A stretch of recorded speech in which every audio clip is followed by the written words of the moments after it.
lunch today. You can tell I've been here way too long when I don't even get the right name for the lobbyists. Travis, thank you for lunch today. Do you want to say anything to the committee? Okay. Appreciate all the hard work you guys are doing and the time you're up here. So thank you. All right. Okay. Thanks very much. All right. I want to remind everyone that the meeting is being live streamed. And I also want to remind members to turn on and use their mics during the meeting. With that, we'll start on the meeting. And the first item on the agenda is performance audit and evaluation. And Kristen, if you'll go ahead and start us off.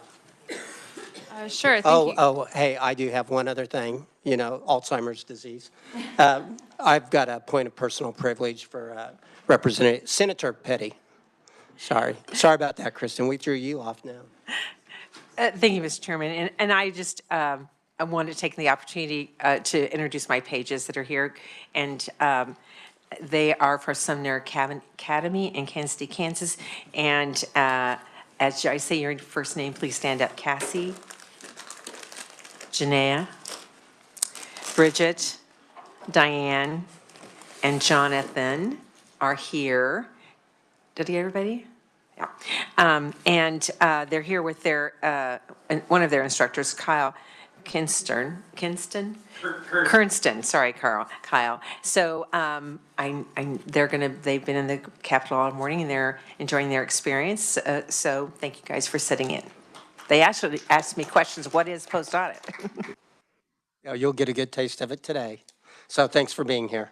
All right. With that, we'll get back on schedule. Kristen? Sure. Thank you, Mr. Chair and members of the committee. Is this working? Okay. I can't hear myself very well. I'm going to walk you through our limited scope audit of soft warfare's use of Building a Stronger Economy 1.0 grant funding, or what is called the BASE 1.0 grant program. So if you'll turn to page 2, you'll see the question that we were asked to answer, which is whether or not soft warfare spent grant funding in alignment with its grant award. So the short answer to the question is that soft warfare spent BASE 1.0 grant funds on items generally allowed in its grant award, but it did not spend all funds within 2 years as the original contract required. So before I unpack that, just a couple of pieces of information that I'd like to provide from the background section of the report, which starts on page 4. The BASE Grant 1.0 program was created in December of 2021. It uses federal pandemic funds to help with infrastructure-related costs that are associated with economic development projects. It's the Department of Commerce who administered the BASE 1.0 grant program, and they accepted applications for what was a pretty quick turnaround in 2022. So they accepted applications from January 31st, 2022 to February 28th, 2022.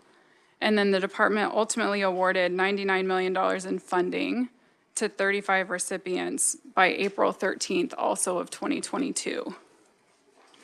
So the Department of Commerce's role in the program is that they reviewed applications to the program. They determined which businesses would receive funding. And then they are also responsible for overseeing the recipients of the actual funding, which involves collecting quarterly reports. So that part of the process, that sort of monitoring process, was outsourced to a third-party vendor called Witt O'Brien's in the fall, this past fall of 2024. So Soft Warfare itself is a cybersecurity and software manufacturing company that's headquartered in Prairie Village, Kansas. It was founded in 2017 and develops products to help their clients secure access to sensitive technology. So if you think about things like multi-factor authentication software.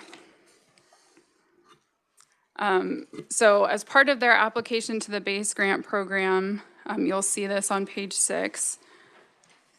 They described kind of 2 parts of their plans for why they were applying for the BASE grant program. So the first of those is to build a modular data center that's located in Great Bend. That was really the focus of the application. And according to that application, the data center would house a series of computer servers that would allow Software Affairs clients to access their biometric software. And then Software Affairs officials described kind of a second, let's say, longer-term component to the project. This was not the focus of their base grant application, but is kind of an additional thing that they are thinking about happening at that same location in Great Bend. And that is to build like an educational cybersecurity range. So the idea would be to provide kind of cybersecurity simulation hands-on with local K through 12 students to teach them cybersecurity topics. So Commerce did award Software Affairs funding. So through the programs, they awarded them $3 million. So the total project cost, they estimated to be $4 million. $3 million of that would come from grant funding from the base grant program. And then the program required Software Affairs to provide a 25% match. So Software Affairs would have to spend, that would come to about $1 million of its own funding as part of that $4 million overall cost.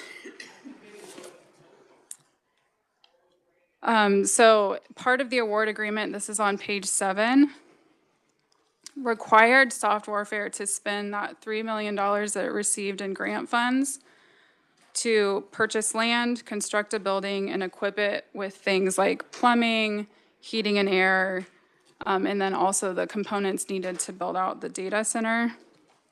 And it also allowed them to use grant funds on a solar power system, which would provide backup power to the data center, and then required Software Affairs to spend all of those grant funds by July 6th of 2024, which was 2 years after the agreement was signed.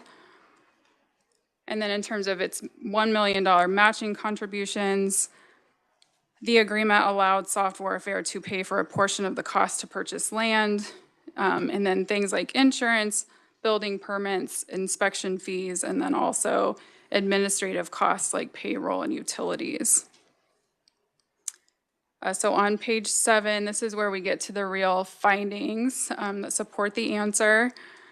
We found that as of September 30th, 2024, Software Affairs spent grant funds on the types of items that are allowed in the award agreement. So if you want to turn to figure 1, that's where we give a breakdown. On the left-hand side, you'll see Software Affairs' use of the grant funds, and then on the right, I'll talk about in a minute, is showing how they spent their matching contributions. But starting with grant funds first, we reviewed receipts, invoices, credit card statements, those sorts of spending documentation to determine how and when Software Affairs spent its grant funds. And we did that through September 30th, 2024, which was the most recent quarter of data that was available at the time that we completed our audit work. So importantly, the other thing that I would note is that the amounts that we're talking about and that are presented in this figure are our calculations based on the spending documentation that Software Affairs provided. We weren't able to confirm that those totals matched the Department of Commerce's official records because the department couldn't provide those totals during the course of our audit. So as of September 30th, 2024, Software Affairs had spent just under $1.6 million or just over 50% of their $3 million grant award on costs associated with the Great Bend Data Center. So again, if you look at kind of that bottom portion on the left-hand side of figure 1, you'll see that Software Affairs spent nearly $1 million of its grant funds to buy land with an existing building in Great Bend and to renovate it. So that included like deposit costs and property tax costs for the building, as well as costs to do things like improve insulation and flooring in the building. And then kind of the second, let's say, largest chunk of grant fund spending from Software Affairs was used to purchase the equipment needed for the data center. So that includes the cost to buy, they're called data boxes, that would house the servers. So essentially they're like these really big international shipping containers that would help ensure that the data servers are in the kind of proper environmental conditions. They also spent much smaller amounts on things like legal fees, financial audit services, and then office equipment like computers and chairs. I would also note that we actually traveled out to Great Bend and did go look at and tour the facility. So we did have an opportunity to observe many of the items that were shown in the spending documentation. So if you're following along on page 9, you'll see we did note that those expenditures, they did in some cases differ significantly from the specifics in the award agreement. But they did still, despite that, appear to align with the contract's purpose, kind of overall purpose, which is to build a data center. So just as an example, in the award agreement, Soft Warfare's initial plan was to buy land and then build a building and install a solar power system as a backup energy source. However, that's not what they ended up actually doing. So in reality, Soft Warfare found an existing building. So it did buy the land and the building, and then hasn't actually installed the solar power system and has kind of like revamped its plans, is still planning to do something but hasn't quite landed on what exactly it's going to do as that kind of backup power source. So that's the grant fund side of things. Again, if you're looking at figure 1 still, I'm going to talk through what's on the right-hand side of that figure, which is the matching contributions. So again, we looked at that spending through September 30th of 2024 and saw that Soft Warfare had spent just over $900,000 of its matching contributions for the Great Bend location. So the vast majority of those matching funds, and this is on page 10 if you're following in the text, almost or just over 90% of the matching funds that Soft Warfare spent were for salaries and payroll expenses. So the largest component of that was actually for payroll expenses. It's about $700,000, were for staff salaries that Soft Warfare had from January 2019 through April 22, which preceded the grant award. So that is something that was allowable through the grant and that the Department of Commerce allowed. And then in terms of other kind of matching contributions spending, they also paid for a portion of the building and land costs and for things like insurance, inspections, and utilities. So again, those aren't exactly aligned with what was in the agreement to begin with, but we thought that overall they're sort of at least reasonably aligned with the overall purpose of the award agreement. So on page 11, you'll see the real issue that we saw here is that Soft Warfare didn't spend all the grant funds by July 6th of 2024 as the original award required. So as of June 30th, 2024, which is just preceding that July 6th date, Soft Warfare had spent just over $1.2 million of its grant funds, meaning that just under $1.8 million of its grant funds remained. And you can see in figure 2 on page 12, kind of a breakout of both their grant and matching funds spend by quarter over that kind of contract award period. So as the figure shows, Soft Warfare spent most of the grant funds soon after receiving the grant award, and then spending trailed off in during 2023 and much of 2024. We did see evidence that Soft Warfare recognized that the project was behind schedule and that they requested 2 different extensions from the Department of Commerce. So the initial extension they requested was in early August of 2024. Commerce officials did not provide an official response to Soft Warfare's initial request, but then Soft Warfare made a second request for an extension on December 2nd, 2024, which the Witt O'Brien's, that third-party contractor or vendor, that the department is working with granted that request. So as of January 23rd, 2025, we did see that Commerce and Soft Warfare had executed a revised contract that moved the spending date to June 30th of 2025. So the Department of Commerce told us that they allowed the spending to extend past the contractual deadline because it's fairly commonplace for economic development projects to take longer than originally planned. And their kind of ultimate date that they have in mind is that one that they say in federal rule allows companies to spend base 1.0 grant funds through December 31st of 2026. However, we think it's our opinion that not enforcing or proactively managing the contract timelines diminishes the purpose of the award agreement and makes it more difficult for the department to hold grant recipients accountable. We did not have any recommendations as part of the audit, but I would be happy to stand for any questions that the committee has. Does anybody have any questions of Kristen at this time? Representative Tyson? Or Senator Tyson, I'm sorry. Yeah, Yeah. glad to. Old Glad habits. to. Thank you, Mr. Chairman, and thank you, Kristen, for the audit. There's just so many items here, I don't even know where to begin, so I'll just ask a couple to begin with. I had heard that the application for this company wasn't even in by the deadline that was required. Did you address that at all in the We audit? did look Yeah. at, Okay, so sorry. would you, and why was the Commerce Department able to give out a grant to an application that wasn't even in on time? so we did look at the date on the application. So the application was due February 28th, and that is when their application was dated. So it was dated on the last day of the application period. Okay, so you're saying they did meet the deadline? I was told they did not meet the deadline. The date on their award shows it's very late in the day, but on February 28th. I don't know, that's questionable too. And so how can Commerce just to decide to extend a contract when we have a bad player?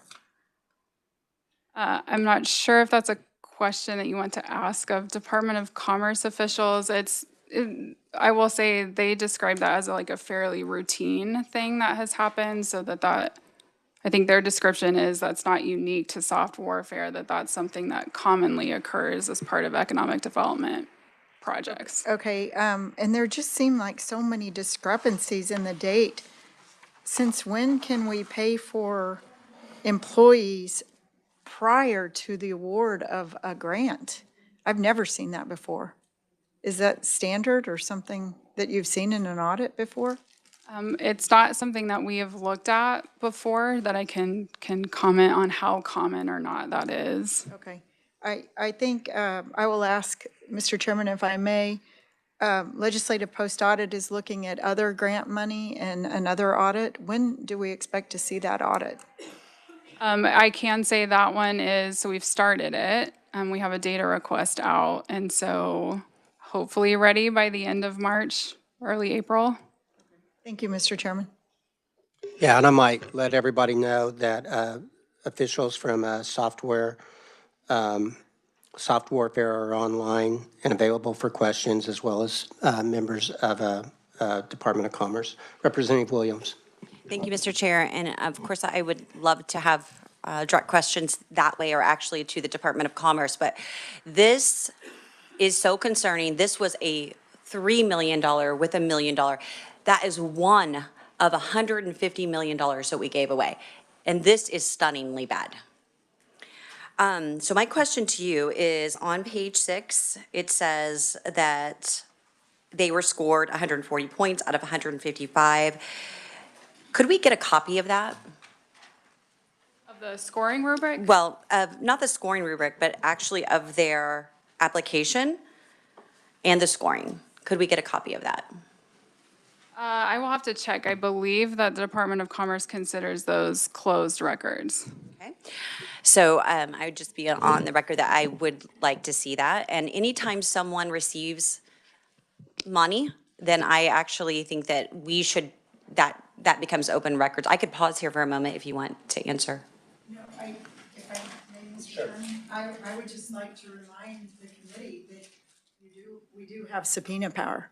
So I think that the representative is asking a great question for information that we need, and if we need to, require that information. Thank you. Yeah, I think that perhaps at the end of this, we may consider a motion relating to that. Second of all, it compares page 6 and page 10. Since we don't have the applications, we can't actually review what's in the application. In page 10, it says, however, it's at the top, however, neither the grant nor the award agreement includes job creation or capital investment requirements. And I think that, with the build money, that's probably true. Terrible that it doesn't have either one of those criteria.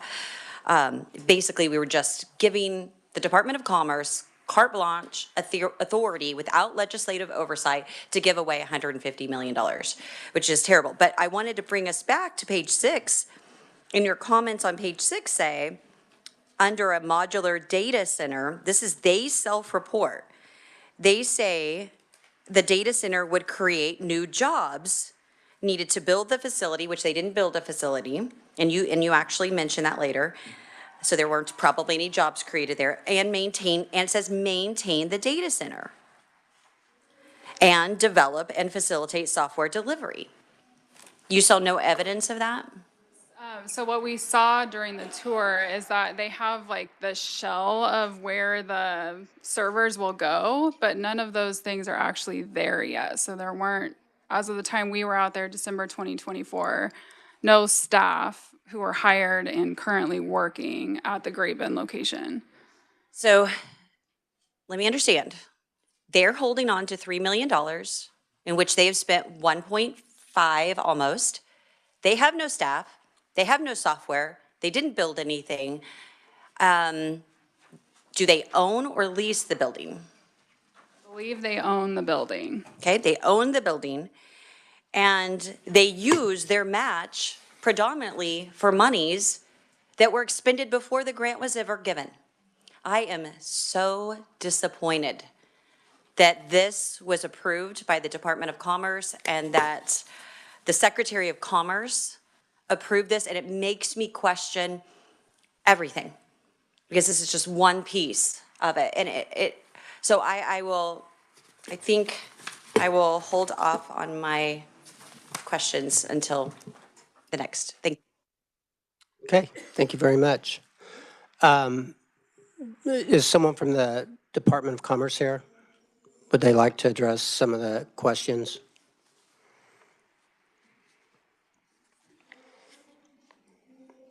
I'm not sure I'd like to address it. I was trying to be polite, Bob. Thank you, Bob North, Department of Commerce. We've got our response letter as part of this audit, and yeah, if there are specific questions, I'd be happy to try to answer those. Would you mind walking through it, your responses, kind of, as they're in there? Do you have access to that? At a high level, if we go back to how did these funds get to the Department of Commerce? There was a Spark committee that was involved the legislature, extensive process. That is how the funds got to the Department of Commerce. So we are carrying out the direction that we got from the Spark committee and those bodies. So from our perspective, notwithstanding the fact that we're trying to analyze a project that isn't complete yet, right? Because this project's not done yet, but we're taking a look at it and drawing conclusions from a relatively half-baked pie. All the dollars were spent, and that's according to post-audit, that's according to Wood O'Brien's. These are all eligible expenses. They were all integrated into the project, and the project is going to be successful. So high level, we appreciate the opportunity. We appreciate the post-audit taking a look at this. but there aren't any major issues here from the state's perspective involved with spending these dollars. So everything was in alignment. There wasn't any question about allowable expenses or not allowable expenses. Frequently with all projects, whether you're remodeling your kitchen or, you know, building a data center, you're going to have things that change during the process, right? So, oh, they went from building a building to leasing a building or taking space. So that's not really material to the project. It's the cybersecurity and the data center aspect that is important here, and that's all going to take place. So happy to answer any questions. Yeah, and as we may have the company respond to before we get too deep into the questions, but I do want to ask one thing. It appeared to me from what I heard from post-audit that the original grant application was primarily for land and equipment, and their match was also to be for the procurement of the building and everything like that. And yet it appears that they used it for software development primarily prior to the grant application. Am I seeing that right? And do you think that that's in alignment with the grant? Could you rephrase that question? Well, I'm trying to go back to what Kristen had told us that on page 8, that $824,000 of their matching funds were for payroll, and I thought there was something in there that said that it was used for, where is that? On page 10, is that where it says that it was used to develop software? And yet the original grant application doesn't mention using the funds for the development of software, even though they said to post-audit that it was part of the grant, basically. Do you see what I'm trying to say? I'm probably not making much sense. If your point is that there's some variance between where the project started and where it ended up, wouldn't disagree with that, but don't find that to be uncommon. All of the expenses were for eligible costs. I don't think anybody's saying anything to the contrary. So I don't see in here on page 10, I don't see where the majority of the match was spent on developing software, but that may or may not be true. But if the question has to go with a variance, then I don't think there's been any type of misuse of funds here whatsoever.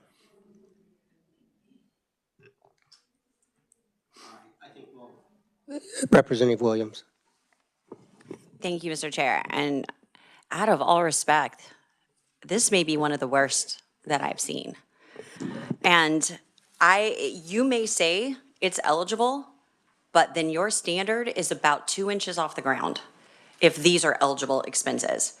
Well, with all due respect, no one is saying that they're not eligible, right? So I can't even respond to a finding from post-audit because that finding hasn't been made. So how can a state agency respond to something that's beyond the scope of the report? It's just difficult, frankly.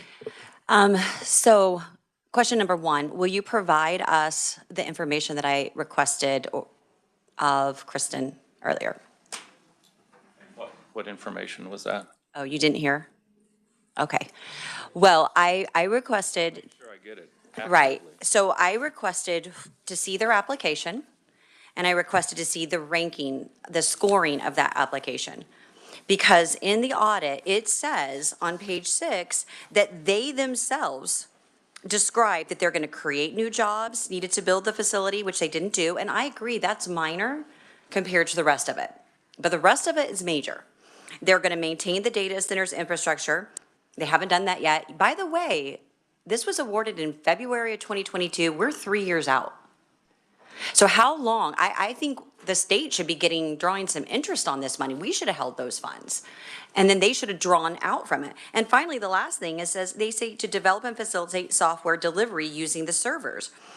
I mean, I don't see, they self-described that they're going to create jobs. They self-described and they put it out in Great Bend, apparently because they wanted to create some kind of little workforce out there, or was it just a shell? So that because right now, 3 years later, it is empty. So one, can we get that information? And two, why would the department allow for expenditures that preceded the date? I too could take $3 million and probably write off expenditures from a previous year. Anybody could do that. Why would you allow that? Is that normal? Is that something we should be looking into in the other awards to make sure that expenditures previously were counted as matches? Because I'm sure we could do that.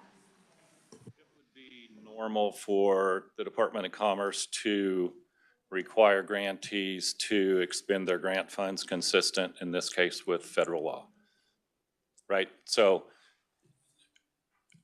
I have no reason to believe, we don't have any reason to believe that's not the case here. And in fact, I'm not sure that's what your question goes to, but certainly we are bound by federal law, by Code of Federal Regulations, by all of the ARPA language, and the dollars spent under this grant are spent consistently with those requirements.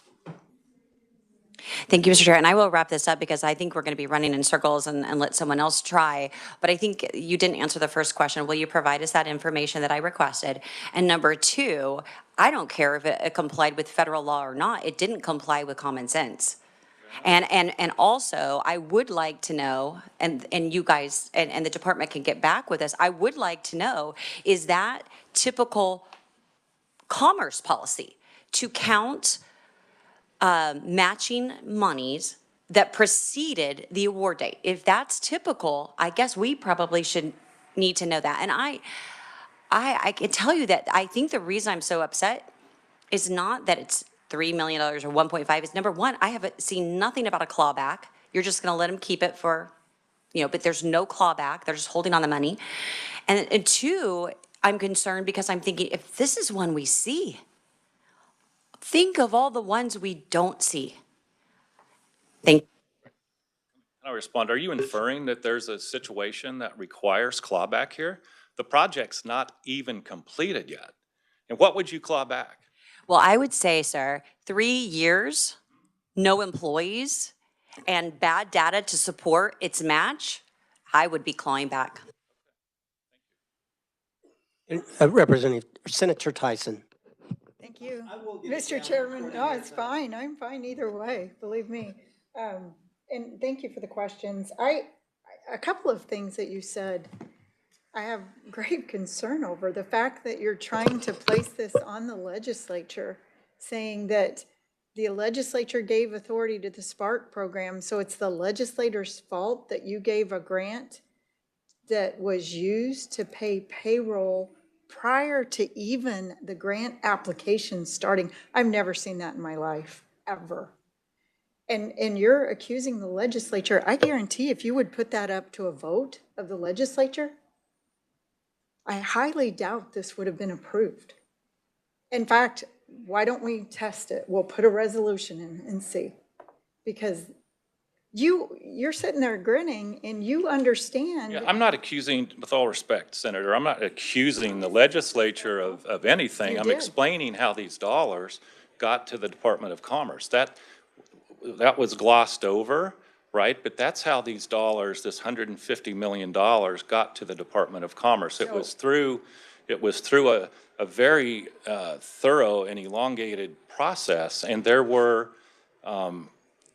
restrictions on how these dollars were to be spent. And my point is that the Department of Commerce has followed those restrictions that came along with that funding. So I would say the Department of Commerce is proving that they do not have the ability or the skill set to manage these grants. If they're allowing pre-dated expenses to be used on the grant. Can you, I mean, wouldn't you agree with that in itself? Of course, Since I'm not when? going to agree with that. I don't think it's terribly uncommon for that to take place. Then I think we do need a larger audit of what Commerce is doing. They've proven it in this grant. If we look back, there was COVID money that was in a prior audit, and I don't remember the exact percentages, but it was proven fraud, over $400,000 in a rural county for a grocery store that was never implemented. I mean, it was proven that there was misuse of funds. And here we continue today, and we wouldn't even know this if the good representative wouldn't have brought it to us.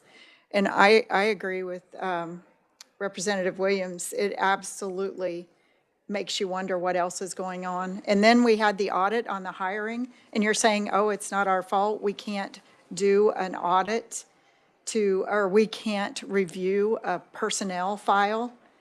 And if we wouldn't have done the audit on that, that wouldn't have been exposed either. So I thank you for your leniency, Mr. Chairman, but I think this is egregious and it points to more problems. Okay, thank you very much, Bob. Or did anybody else want to say anything? Senator Petty. Did I forget you? I always forget you. Thank you, Mr. Chairman. I'm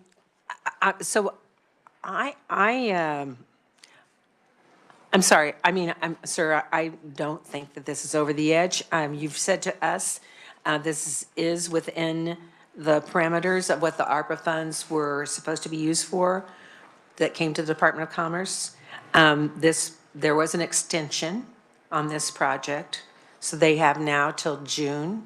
Is that correct? There was an extension, yes. Is that till June of '25 now that they have? Correct. And so, so in June, would there then be information about the number of jobs that are actually created by that time? Yes, assuming the project's completed by June, yes. What would happen if the project is not completed by June? There are mechanisms in these grant agreements whereby projects, they can either get an extension until the federal deadline, or there's clawback provisions in those grant agreements. And that federal timeline is when in '26? December 31st of '26. December 31st. So It's difficult at the beginning of a project to completely accurately project when it's going to be finished. And so, again, and I think post-audit alluded to this, it's not uncommon for there to be extensions of time. In this case, that was driven mostly by supply chain issues. So the funds were encumbered within the time frame that they were supposed to be.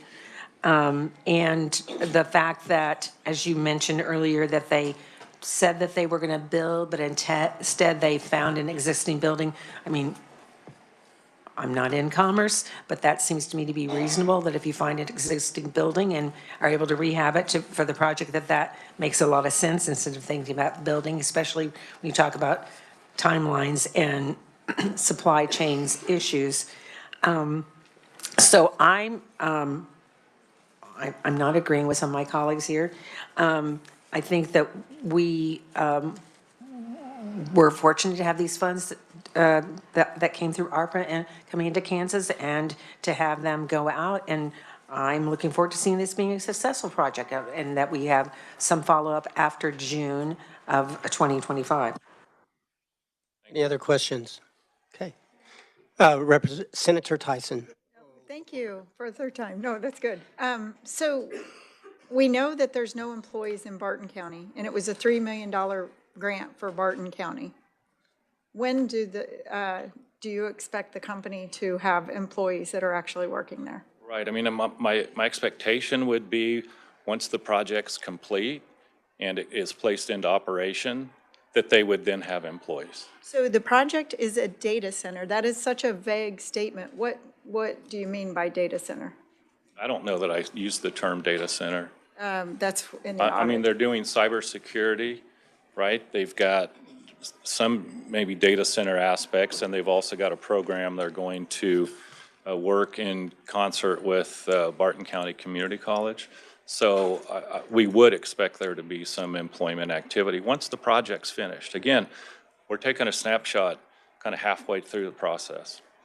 If I may, Mr. Chairman, I don't think this grant was fair to set the expectation of Barton County residents to think that that money was coming there for a project when the money is obviously the payroll that was prior to the grant.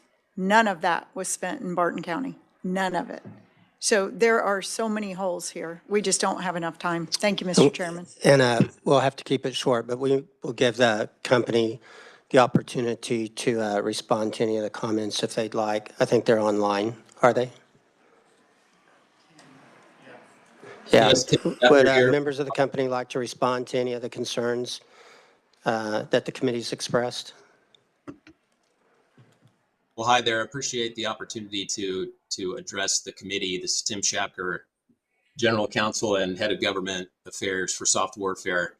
We just like to say that,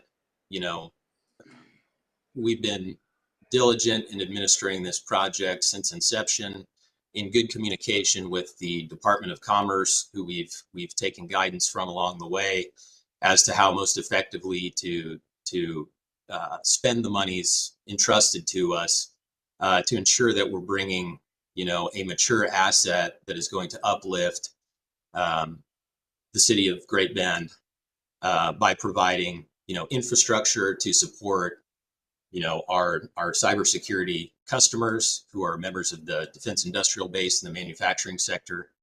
And we also do intend to create jobs and staff the facility. In terms of the status of the project, the major pillars of spend have been completed. So there's quarterly reports that have been submitted since the close of the audit period being addressed. And what you would see from our administration of moving this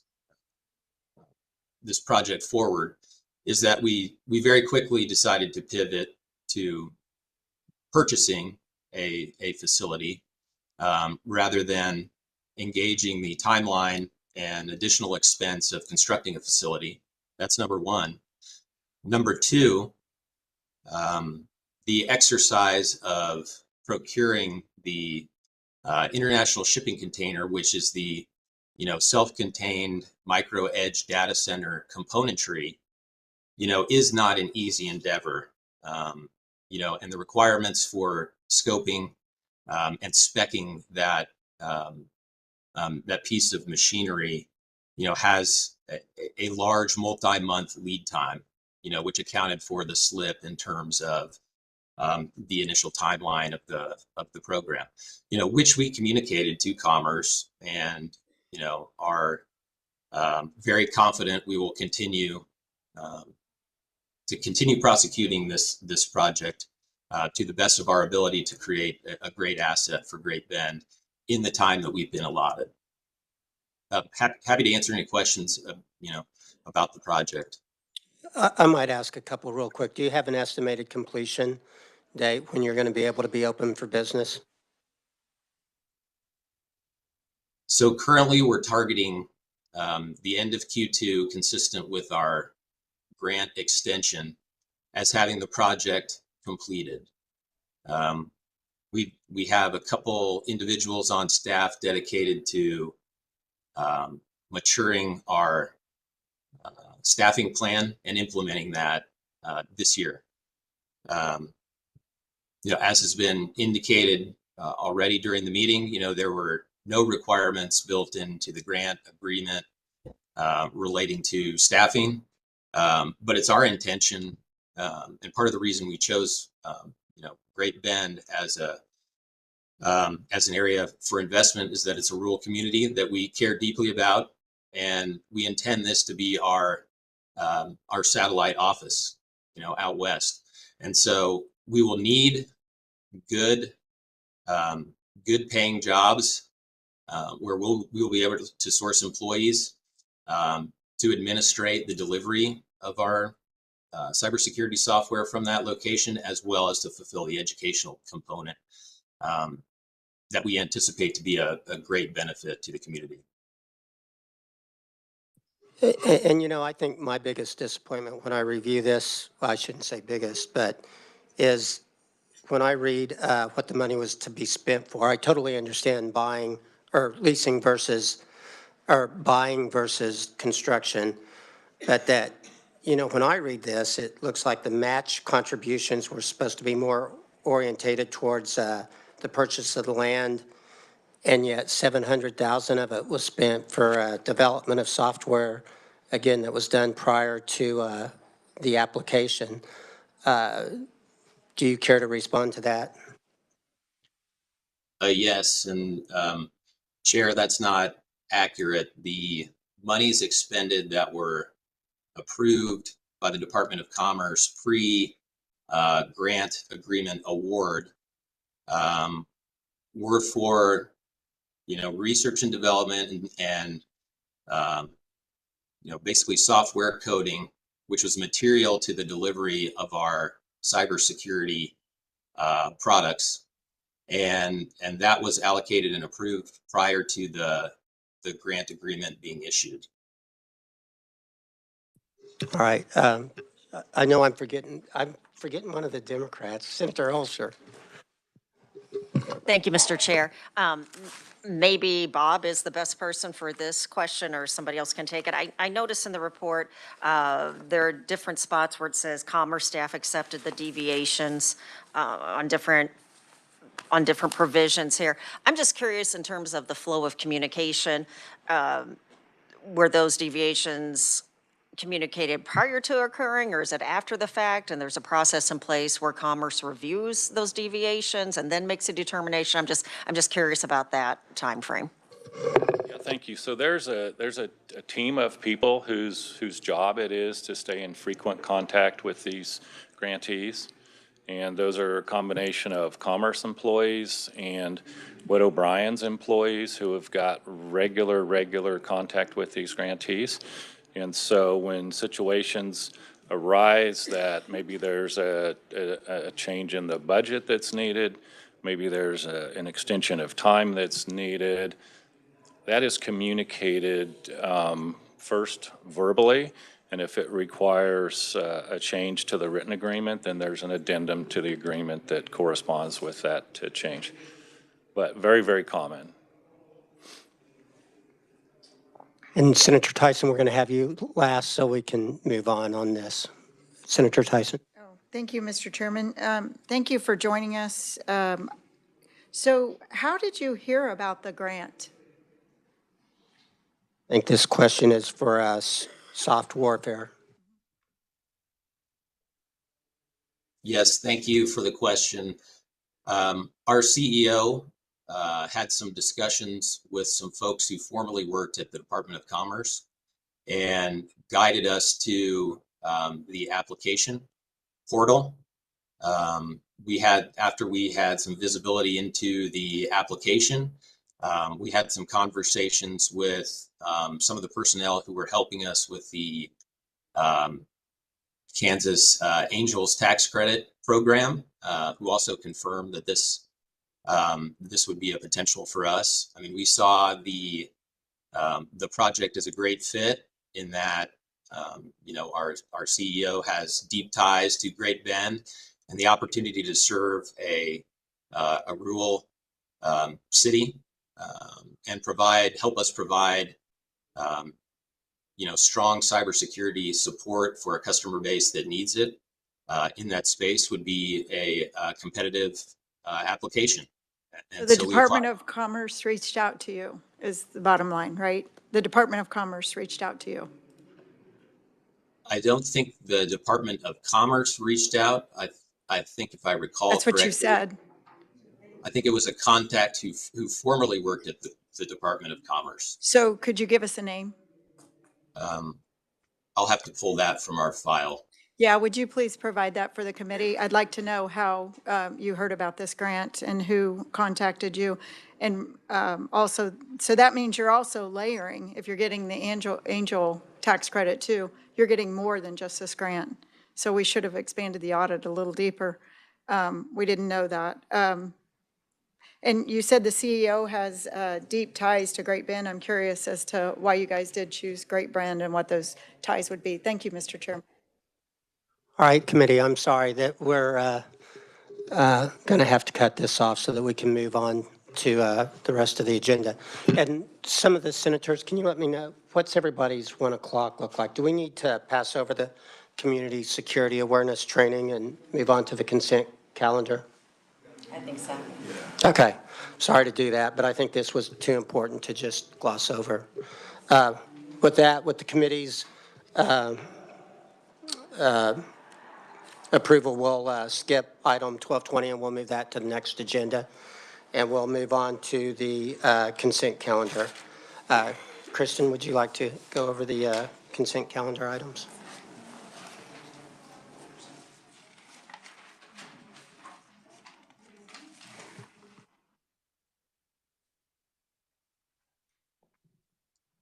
Sorry about that. Yes, Mr. Chair and committee members, on today's consent calendar, which you can find in tab A of your committee notebook, you'll see that we have 2 items. So that's approval of the minutes from your last meeting, which was February 3rd.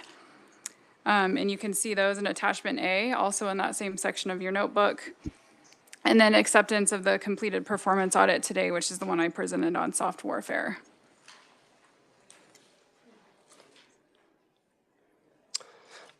Is there a motion to object to any of the consent calendar items? Okay. And would anybody like to be, what's the wording? Exempt? Abstained. Abstain because you weren't here, Representative Hall-Heisel. Anybody else? Okay, seeing none, thank you very much.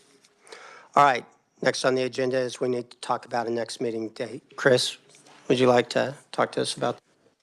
Thank you. It's too hard to get in and out of this chair, so I'm just going to stay here. If you turn to tab B in your notebooks, that is the tentative scheduling of the next meetings. We may have to do a little arranging since we didn't get to everything today. And I'll leave it up to the committee. Our next one is planned for March 3rd, and that would be the VCAP program and the 2 Ford County limited scope audits. We'll have to stay tight and on topic to get those both in an hour. And then after that, we had tentatively said March 17th. It's up to the committee if you want to stick to that date or do some rearranging. And Chris isn't going to be able to be here on the 17th. So do we want to leave it on the 17th, move it to the 10th, or move it to the 24th? Does anybody have a preference? Yeah, you know what, I think all of those dates potentially work for us unless somebody else has a conflict that they're not aware of. So let's tentatively, committee, move it to the 10th. The 24th is conference committee, so that might be a good day. Okay. First day of conference committees, because they won't be set up yet and we can work our schedule better. Okay, let's do that then. We could probably actually do an extra item on that day, couldn't we, if we all knew it? Kind of plan on an hour and a half committee. All right. So we'll move that to the 24th. And yeah, we should plan for an hour and a half committee and we'll catch up. No, just the 3rd and the 24th. Yeah. And then April, we traditionally meet the day before veto session, so I want to get that on everybody's calendar too, and then we can go through all of these audits. Probably have a long meeting that day. And I believe that's the 8th. Is that correct? Okay. Do you have your calendar? I don't have it with me. Okay. I got it right here. Well, we want a day before veto. April, no, veto session begins on the 10th. So it's April 9th. Yeah. The 9th. Yep. And we'll figure out how long that's going to be. Excuse me? 9th on the afternoon or so. Yep. Okay. Is there any other business for the committee? If not, we're adjourned. Thank you.